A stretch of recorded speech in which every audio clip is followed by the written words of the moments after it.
بجد بجد يا بنات، اللي مش هتشوفي الفيديو ده بجد خسرانه كتير. بالاربع منجيات دول خليكي تفتحي بيهم مشروع وتعمليها في البيت بطريقه سهله وبسيطه.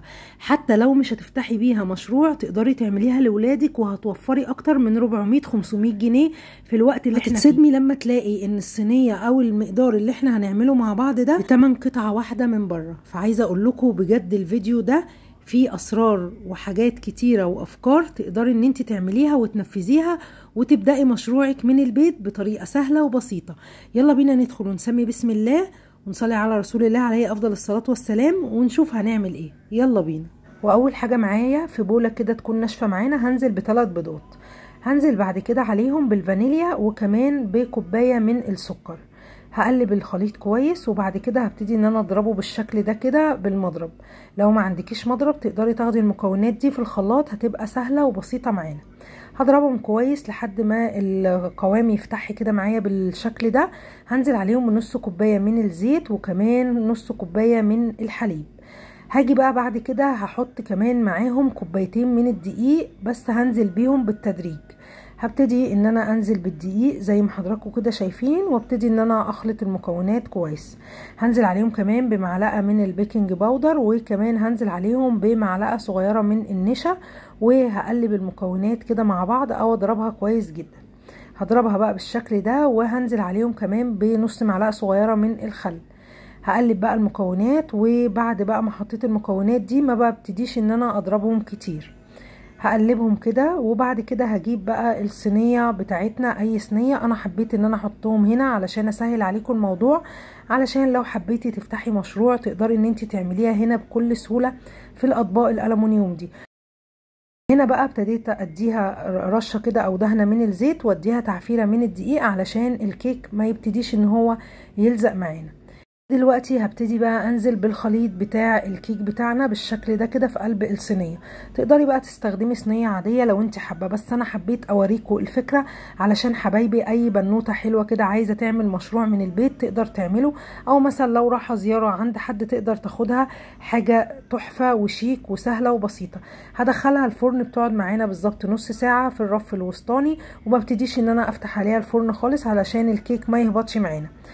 طلعت من الفرن ابتديت ان انا اخرمها كده، وابتدي ان انا اسقيها بالتشريبه.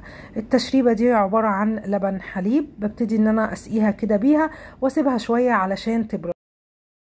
بس خطوه مهمه جدا ان هي تكون اول ما تخرج من الفرن وتكون سخنه معانا نسقيها بالتشريبه.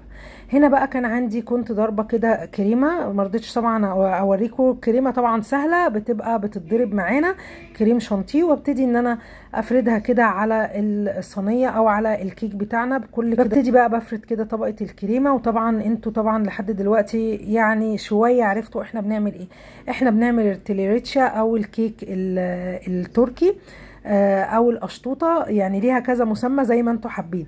مشروع سهل وبسيط وفي نفس الوقت تقدري تعمليه لاولادك. القطعه بتتباع بره يا جماعه، وصلت لحد 100 جنيه دلوقتي. فلو انتوا اسره على الاقل مكونه من 4 افراد هتجيبوها الاربعه ب 400 جنيه، وقطعه بتبقى صغيره جدا، وعايزه اقول لكم ما بتقضيش. فانا هوريكم في الاخر هيطلع معانا ايه. هتوفري بجد توفير رهيب، يعني عايزه اقول لكم. وكمان تقدري ان انت تعمليه مشروع في البيت. ابتديت ان انا احط كده الكريمه وابتدي ان انا افردها، والسكرابر عندي كده بصوا مشرشر.